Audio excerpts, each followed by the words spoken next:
Hello, last class வந்து நம்ம இதே சர்க்கியூட்டை வந்து நோடல் அனாலிசிஸை சால்வ் பண்ணுறது எப்படின்னு பார்த்தோம். இப்போது அதே சர்க்கியூட்டை நான் வந்து இன்ஸ்பெக்ஷன் மெத்தடில் எப்படி சால்வ் பண்ணுறதுன்னு சொல்கிறேன். இன்ஸ்பெக்ஷன் மெத்தடுன்றது சர்க்கியூட்லேருந்து டைரக்ட் மேட்ரிக்ஸில் வந்து எழுதுறது தான் வந்து இன்ஸ்பெக்ஷன் மெத்தட். நீங்கள் எந்த மெத்தடில் சால்வ் பண்ணாலும் ஆன்சர் வந்து சிம்லராக தான் இருக்கும்.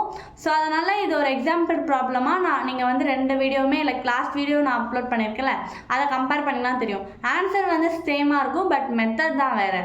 ஸோ இப்போ ஃபஸ்ட்டு வந்து இன்ஸ்பெக்ஷன் மெத்தடில் சால்வ் பண்ணுறப்போ G into V equal to I, அதாவது ஜின்றது வந்து இங்கே கண்டக்டன்ஸ்ன்றது வந்து ரெசிப்ரோக்கல் ஆஃப் ரெசிஸ்டன்ஸ்.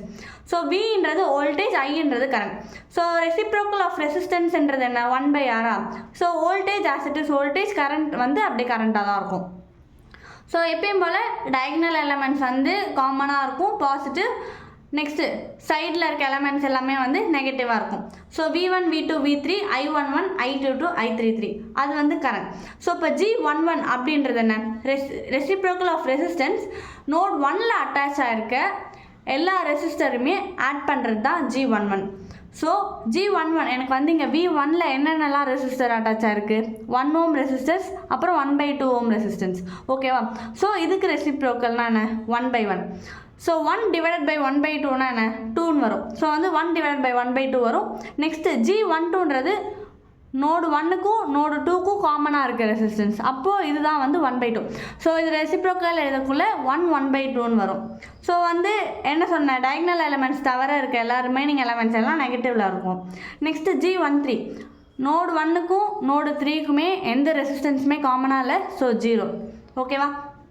ஸோ இதே மாதிரி G21 கண்டுபிடிக்கணும், 22 23. ஸோ இப்போ நீங்கள் வந்து G13 கண்டுபிடிச்சாலே 31 கண்டுபிடிச்ச மாதிரி. ஏன்னா ஆப்வியஸாக G1க்கும் 3க்கும் நடுவில் எதுவுமே இல்லை. ஸோ அதே மாதிரி தான் 3க்கும் 1க்கும் எந்த டிஃப்ரென்ஸுமே இல்லை. ஸோ அதே மாதிரி 2 3 கண்டுபிடிச்சிங்கன்னா 3 2க்கும் அதே வேல்யூ போட்டுக்கலாம். ஓகேவா? So next V1 V2 V3 unknown நமக்கு அதுதான். Next I11 I22 I33. I11ன்றது இப்போ எனக்கு நோடு 1லேருந்து ஒரு கரண்ட் சோர்ஸ் இருக்குது. ஆனால் நோடு 1லேருந்து அந்த கரண்ட் சோர்ஸ் என்ன ஆகுது, லீவ் ஆகுதா? ஸோ அதனால் -2. ஓகேவா? இதுவே நோடு 2ல் பாருங்களேன், 9 கரண்ட் சோர்ஸ் வந்து என்டர் ஆகுது. ஸோ அதனால் ப்ளஸ்ஸு. அதேமாதிரி V3க்கு ஒரு கரண்ட் சோர்ஸ் இருக்குது 2 amps, அது வந்து என்டர் ஆகுது, தெரியுதா? ஸோ அப்போ அதனால் அது +2. ஓகேவா? ஸோ இப்போது இது எல்லாத்தையும் ரெசிப்ரோக்கல் பண்ணி வச்சுக்கலாமா? 1 டிவைடட் பை 1னா 1, 1 டிவைடட் பை 1/2னா 2. ஏன்னா 1 இன்ட்டு 2/1 மாறும், which is equal to 2. ஓகேவா?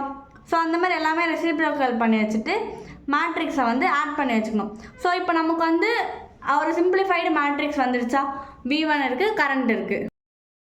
ஸோ இப்போ இதுதான் வந்து அந்த சிம்பிளிஃபைடு மேட்ரிக்ஸ். எனக்கு என்னென்ன வேல்யூஸ் வந்திருக்கு, 3 -2 0 -2 9 -4 0 -4 8. இப்போ பாருங்கள், இந்த வேல்யூ சேமாக இருக்கா, இந்த வேல்யூ சேமாக இருக்கா, 0 0.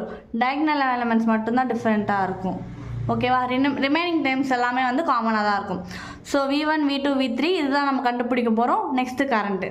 இப்போது டெல்டா, அதாவது டிட்டர்மினன்ட், மேட்ரிக்ஸோட டிட்டர்மினன்ட் கண்டுபிடிக்கிறது எப்படின்ட்டு. எனக்கு இதுதான் வந்து டிட்டர்மினன்ட் மேட்ரிக்ஸ். ஓகேவா?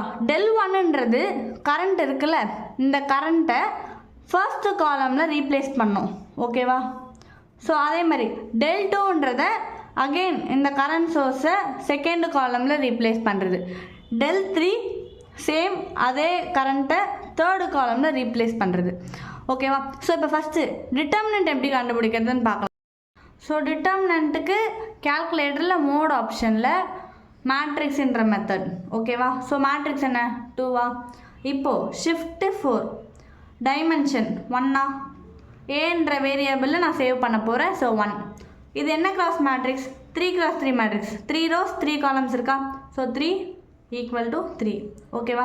ஸோ A11ன்றது ஃபர்ஸ்ட் ரோ ஃபர்ஸ்ட் காலமில் இருக்க வேல்யூ, என்ன value, 3 = next first row second காலமில் இருக்க வேல்யூ -2. சிம்பிள் வந்து சைன் வந்து கூட வந்து கம்பல்சரி போடணும்.